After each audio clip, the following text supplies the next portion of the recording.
제가 좀 단언하는 게 많은데요. 7차 핵실험도 절대 없을 것이고, 예. 그다음에 시진핑의 방안도 절대 없을 것이다. 그다음에 미중 간에도 보게 되면 궁극적으로 서로가 원하는 게 전쟁이 아니거든요. 미국은 원하는 게 시장입니다. 중국의 시장을 정복하는 자가 세계를 지배한다. 그러면서 이제 중국 같은 경우도 나라를 발전시킬 수 있는 그런 원천을 미국에서 가져올 수 있다. 지금 서로의 이익이 살짝 부합되는 상황에서 미국도 그렇게 계속해서 중국을 일방적으로 압박하고 견제할 수 있는 상황도 아니다.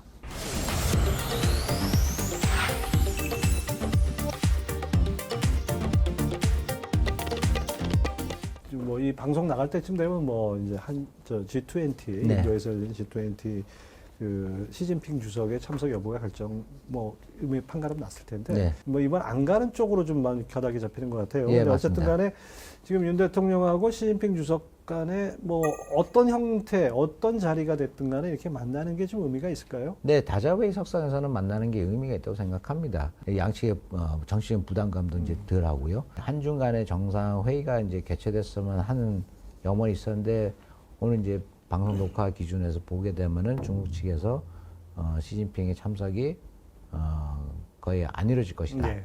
이번은 G20에서는 이제 이번에 어렵다고 예, 봐요. 어렵다고 네. 볼 수가 있는데 얼마 전에 이제 박진 외교장관하고 예. 왕이 외교부장이 예. 한 80분간 동안 이제 전화 예. 통화를 하면서 양측이 다 비교적 우호적인 교수님이 이 책에서 저 읽으면서 느낀 게 과거처럼 이렇게 탑다운 방식, 그러니까 정상끼리 만나서 하는 외교만 우리는 외교라고 생각을 하는데 정부 간의 대화뿐이 아니라 사실은 민간 대화도 필요하지 않습니까? 네, 네. 기업 간 대화라든지 네. 대학 간 대화 이런 것들이 지금 뭐 코로나 이전 사드 사태 이후부터 거의 이제 좀 중단되다시피 하고 네, 맞습니다. 많이 위축돼 있는 상태예요. 네, 네. 이런 점에서 단순히 뭐 무슨 대통령과 주석이 만나는 것 못지않게 이런 교류를 넓혀갈 필요는 있지 않을까요? 네, 그렇죠. 그 매듭을 이제 정상이 이제 풀어내야죠. 이제 일단 아무래도 선언적으로 풀어내고 예, 그렇죠. 왜냐하면 사드 때문에 이게 모든 문제가 다 지금 다 해결되지 않고 지금 모든 채널이 다 막혀 있거든요.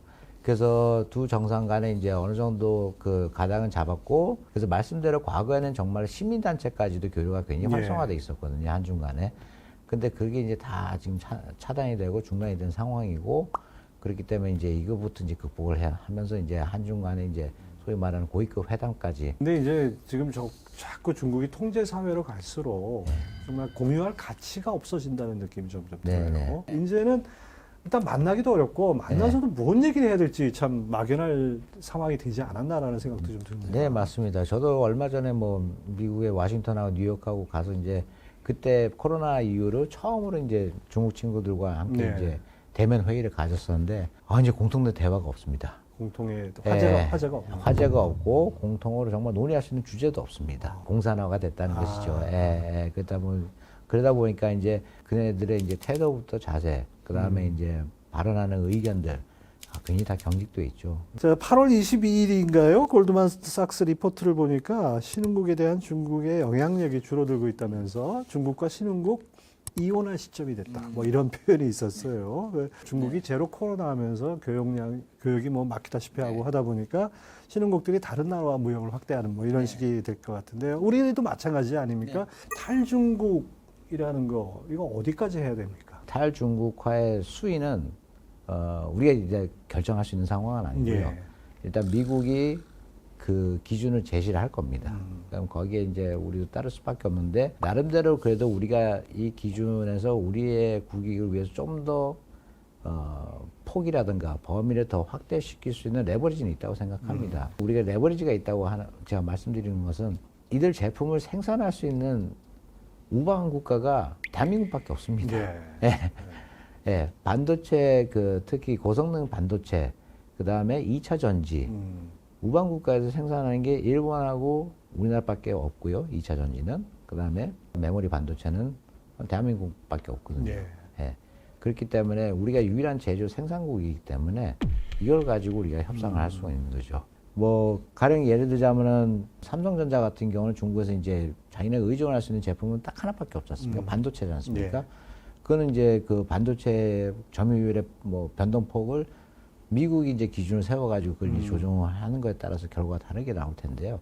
미국도 지금 중국과의 협력을 통해서 미국 경기를 더 살려야 됩니다. 네. 조심스럽게 이제 제가 이제 말씀드리는 거는 올 연말 아니면은 내년 상반기에는 삼성전자 같은 경우 이제 좀 그 수혜를 볼 수 있지 않겠는가. 뭐냐면 특히 바이든이 만약에 재선을 노린다면은 내년 1분기하고 2분기에 경제 성적이 괜찮아요. 관건입니다.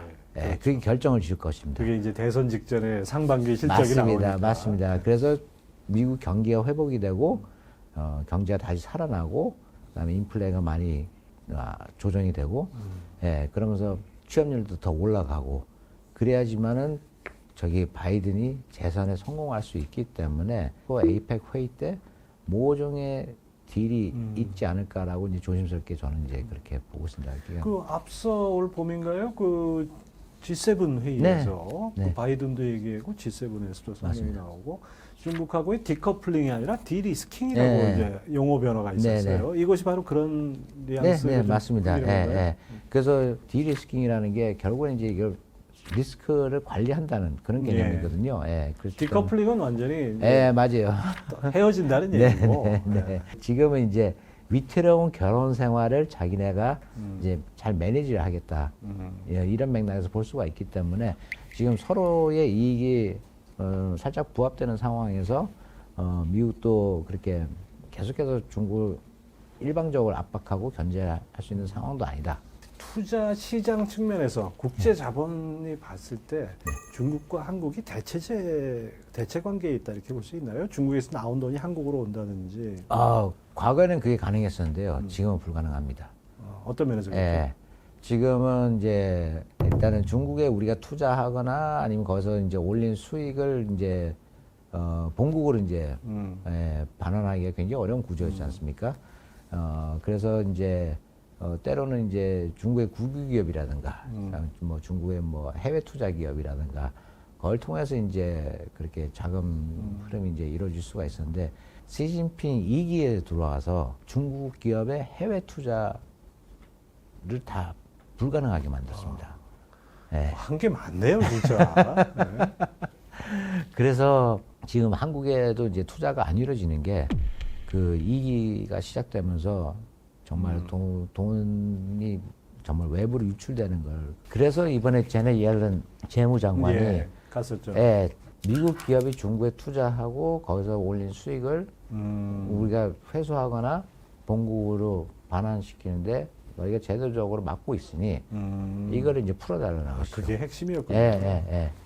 자, 예전에 조선시대 서해 유성룡이 말하기를 우리나라는 배와 등 양쪽에 적이 있다. 그 유교 문화권에 있으면서 네.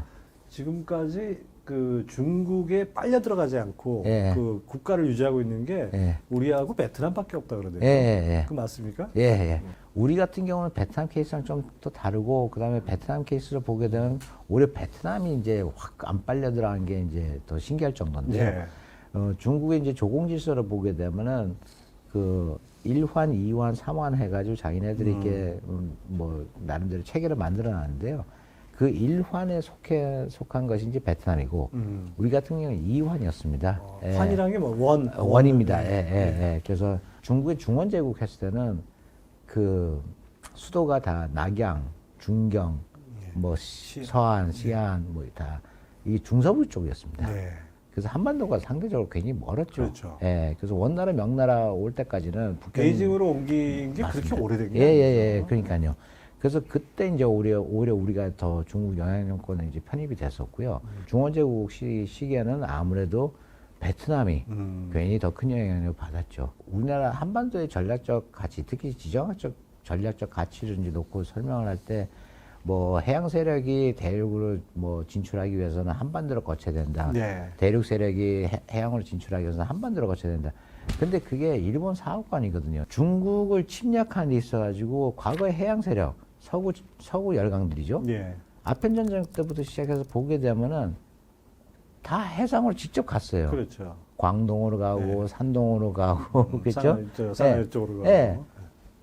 한반도를 안 거쳤어요. 뭐 해양 세력이 진출하는 그 통로가 한반도라는 건 맞습니다. 일부 시기에 있었던 겁니다. 그래서 중국 같은 경우도 자기네가 해상에서 외국으로부터 공격을 받은 적이 없었거든요. 아편 전쟁까지요. 근데 그렇죠. 근데 자기네가 이렇게도 자기가 침략을 받을 수 있구나. 그때 생각하고 그때부터 이제 영해, 그다음에 해군 강국의 꿈을 이제 계속해서 키워온 거죠. 우리의 한반도 이제 지정학적 전략 가치를 평가를 할 때 그 해양 세력하고 대륙 세력 사이에서 우리가 낀 그런 운명이다라고 하는 거는 이제 일본 사업관에서 이제 우리가 그 벗어나야 되고요. 약간 고정관념, 그러니까 이제는 좀 철진한 맞습니다, 고정관념이 맞습니다, 되네요. 맞습니다. 예. 대신에 이제 지금은 이제 우리가 재평가를 할 수 있죠. 그래서 중국의 해상 방어선이 자기네가 이제 그 최후의 방어선이 이제 소위 말하는 일도련선인데요. 예. 일도련선. 예. 제1도련선인데 미국의 입장에서 보게 되면은 최전선의 방어선이고 중국한테는 최후의 방어선이죠. 근데 그 한가운데 한반도에 한미동맹이 있고 주한미국이 예. 있는 겁니다. 지금 말씀하신 대로 어떻게 보면 미국의 전략이 좀 바뀐 거 아닌가라는 생각이 그럼요. 들어요. 그 주한미군이 단순히 북한에 대한 견제용 이 네. 차원을 넘어서 네. 이제 중국 견제를 좀 의미하는 거 아닌가라는 생각이 그럼요. 듭니다. 예전에 그 미국 60년대 쿠바 사태 났을 네네네. 때 쿠바에 그 크루스초프가 미사일을 갖고 이제 와서 미국 턱 밑에다 놓고 한다고 네. 했는데 쿠바와 미국 본토와의 거리보다 네. 이 한번 평택에서 베이징이 훨씬 더 가깝다. 훨씬 더 가깝습니다. 예, 예. 중국에서 망명하겠다고 제트스키 타고 예, 예. 서해 바다를 건너온 사람 있지 않습니까? 예. 그래서 저 제일 궁금했던 게 뭐 연료가 얼만큼 들었고 이게 아니고 몇 시간 만에 왔냐. 14시간 만에 왔습니다. 제트스키를 타고. 그 정도로 가깝습니다. 가깝죠. 네. 자, 그 다음에 또 이제 미중 관계를 얘기를 할 때 네. 흔히 이제 한동안 투키디데스의 함정 얘기를 많이 네. 했잖아요. 일본이 한참 이제 우길승천할 네, 때, 네. 뭐, 그 80년대에 완전 미국을 삼킨다 네. 할 정도로 네. 우길승천할 때, 그때 이제 미국이 플라자 합의라든지 이런 네, 걸로 네. 강력하게 견제를 해서 네, 결국 네. 일본을 주저앉혔다. 예. 그러니까 도전하는 어떤 세력에 대해서 패권 국가로서 그거는 용납하지 않는다. 뭐 이런 그렇죠. 의미로 많이 통용이 되는데 예, 예, 예. 그런 점에서는 약간 뭐 성격이 있지 않습니까? 예, 맞습니다. 아무래도 신흥 패권 세력은 기존 질서라든가 기존 패권 국가가 이제 행해왔던 거에 대해서 이제 불만이 많죠. 그리고 자기네가 이제 아무래도 부상을 그렇죠. 하게 되면은 새 판을 깔고 싶어 하고 자기네 판을 이제 만들고 싶어 하죠. 그래서 중국도 70년대부터 그런 입장을 표명해 왔기 때문에 두 가지 맥락에서 그렇게 주장을 해왔죠. 국제 신경제 질서, 국제 신정치 질서. 신자 붙으면 뭔가 바꾸겠다는 얘기죠. 그렇죠. 맞습니다. 근데 그 당시 상황에서 봤을 때도 중국의 입장에서는 뭐 새로운 정치 질서를 만드는 거는 이제 그거는 굉장히 용언한 일이고 대신에 신경제 질서 같은 경우는 이제 해볼만 할 수가 있었죠. 그때 이제 글로벌 사우스와의 연대라든가 예. 그다음에 산유국들과의 연대, 오페크 뭐 등등등 신흥 세력들이 이제 막 그때 생겨나기 시작했기 때문에 그들과의 연대 통해서 이제 한번 해보겠다는 것이었죠. 그래서 그걸 이제 유엔에 가서 이제 또 많이 주창을 했고요. 그렇기 때문에 그런 맥락에서 보게 되면은 중국의 그 특히 경제 분야에서의 새로운 질서를 자기네들이 조성하고 창출하겠다는 그런 의지는 굉장히 강합니다. 이 북한 문제 이 부분이 정말 예측 불허인 것 같아요. 이 북한이라는 체제가 겉으로는 뭐 견고해 보이는 것 같지만은 네. 그것도 역시 더 강력한 통제 사회고 그렇죠. 언제 어떤 일이 벌어질지 모르는 네, 사회 네, 아니겠습니까?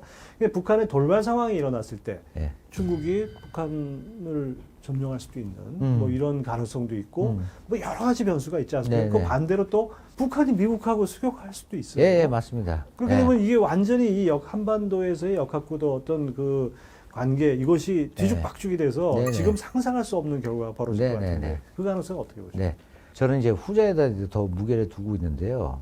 북한은 최대 국정 목표는 미국과의 수교입니다. 미국과 맞대응하겠다. 네. 1대1로 만나겠다. 네, 이 소리죠. 그렇죠, 그렇죠. 그거 왜 그런가요? 수교입니다. 북한 그렇게 미제의 원수에 각을 뜨지 않았나 북한이? 왜냐하면 그래야지 그게 이제 자기네 국가 안보와 경제 발전에 제일 큰 도움을 줄 수 있는 요소이기 때문에요.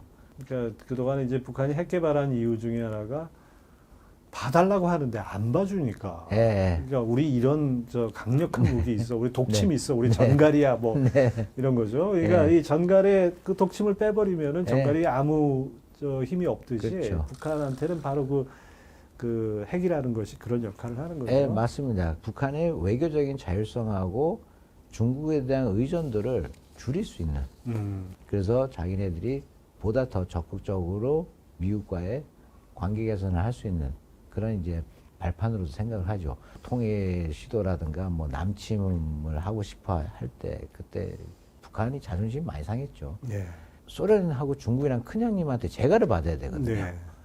자기 혼자서 못하니까요. 그렇죠. 왜냐면 한미동맹이라는 게 있고 미국을 자기네가 상대를 해야 되니까 버거우니까는 항상 큰형님의 재가와 도움과 지지와 지원을 받아야 되는데 그걸 계속해서 거절당하잖아요. 6.25 이후로.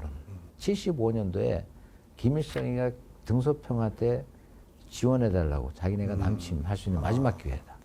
그래서 지원해달라는데 이런 지하에 거절했죠.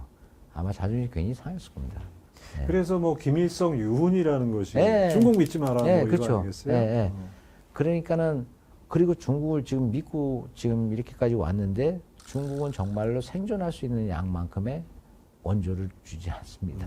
그런데 미국과의 관계 개선을 하면은 그 미국 및 우방과의 관계 개선을 통해서는 자기네가 얻을 수 있는 게 훨씬 많죠. 그러려면 체제를 바꿔야 되지 않을까요? 네, 근데 그렇게 하지 않고서도 우리가 이제 선례를 보게 되면 2002년도에서 2006년도 북한 경제가 제일 호황이었거든요. 그렇죠. 네. 그때 보게 되면은 미국하고 미국 우방 동맹과의 관계가 최고였습니다.